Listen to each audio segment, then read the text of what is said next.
Welcome to the Genius Factory. Enjoy the video. You start by preparing credentials and tooling. That gets you into the fast lane. Create an IAM user with programmatic access and attach minimal S3 permissions, then enable MFA for safety.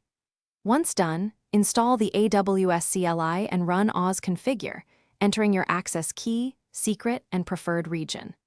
After configuration, make a bucket with Oz S3 MBS3 / your bucket name region assist1. This first bucket is where you will test uploads and permissions, so pick a clear name and note the region. You now harden and feature enable the bucket because default settings are minimal. Start by enforcing server-side encryption, SSES3 for simplicity, SSEKMS when you need key control, and enable versioning to protect against accidental deletes.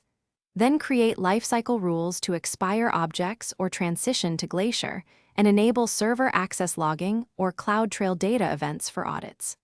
Finally, attach a focused bucket policy or IAM policy using least privilege principles. Use condition keys like Oz, referrer, or Oz, source IP to narrow access. You finish by validating functionality and setting up observability.